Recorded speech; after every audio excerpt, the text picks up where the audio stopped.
जय श्रीमन नारायण। राधे राधे। युधिष्ठिर ने पूछा, भगवान, आषाढ़ मास के शुक्ल पक्ष में कौन सी एकादशी होती है? उसका नाम और विधि क्या है, यह बतलाने की कृपा करें।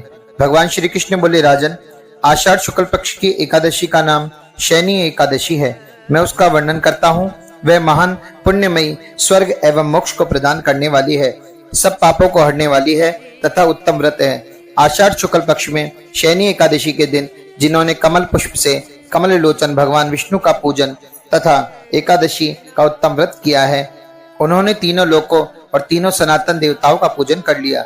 हरिशनी एकादशी के दिन मेरा एक स्वरूप राजा बलि के यहाँ रहता है और दूसरा क्षीर सागर में शेषनाग की शैया पर तब तक शयन करता है जब तक आगामी कार्तिक की एकादशी नहीं आ जाती।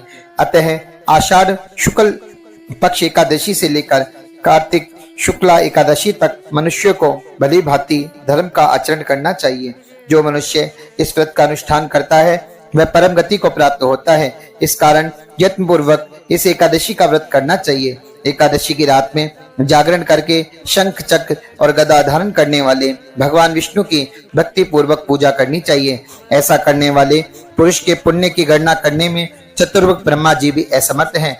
राजन, जो इस प्रकार भोग और मोक्ष को प्रदान करने वाले सर्व पापहारी एकादशी के उत्तम व्रत का पालन करता है, वह जाति का चांडाल होने पर भी संसार में सदा मेरा प्रिय करने वाला है। जो मनुष्य दीपदान, पलाश के पत्ते पर भोजन और व्रत करते हुए चौमासा व्यतीत करता है, वह मेरा प्रिय है। चौमासे में भगवान विष्णु सोए रहते हैं, इसलिए मनुष्य को भूमि पर शयन करना चाहिए। सावन में साग, भादों में दही, क्वार में दूध और कार्तिक में दाल का त्याग कर देना चाहिए। अथवा जो चौमासे में ब्रह्मचर्य का पालन करता है वह परम गति को प्राप्त होता है।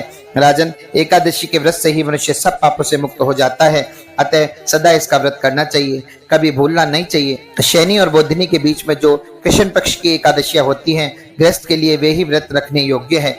अन्य मासों की कृष्ण पक्षी एकादशी गृहस्थ के रखने योग्य नहीं होती। शुक्ल पक्ष की एकादशी सभी को करनी चाहिए। जय श्रीमन नारायण। राधे राधे।